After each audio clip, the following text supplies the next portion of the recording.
For farmers like Omho Niver, the relationship with the EU has turned sour. Roughly a third of the EU's budget goes to the agricultural sector. But instead of milking that cash flow, he says he's feeling the pinch of regulations. It's costing more money, it's costing a lot of energy. As a human, you never know when you do it well.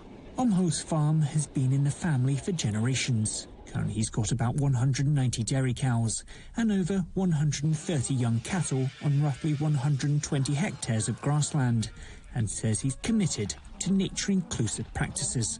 But he argues regulations on nitrogen pollution has tied red tape around his ability to secure financing.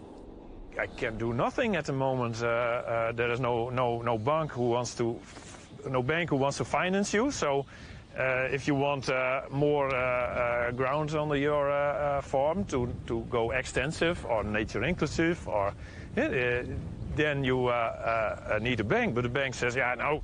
It's a shared frustration across Europe for many working in agriculture. For many farmers, the EU's environmental policies are anything but black and white. Those on this farm say a new generation of lawmakers is needed to help make regulations easier to digest. Jos Ubels is pushing to see a new crop of lawmakers take root. He's part of the Farmers' Defence Force. The group says the EU's Green Deal, as well as fertiliser and water regulations, has made the past 5 years hell for farmers. The climate change is only for 4 or 5%. All farmers will go bankrupt. But we have to be fair. If we don't think that we can save the climate with throwing money to ridiculous ideas. Such an example, he says, using diesel-powered machines to plant cover crops, intended to offset nitrogen losses. He also says he's been waiting for EU reimbursements for over a year. There is no logic and there is no profit for the environment. It's only done to comply with the rules.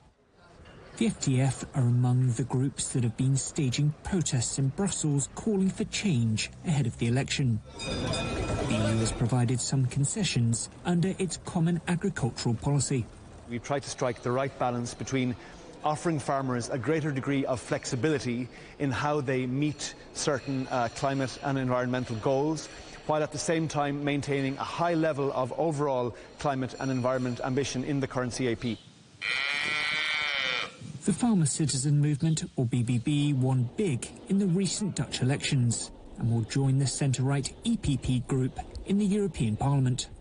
Farmers here hope to now feed off that momentum when voters across Europe head to the polls, and they give farmers a larger voice at the legislative.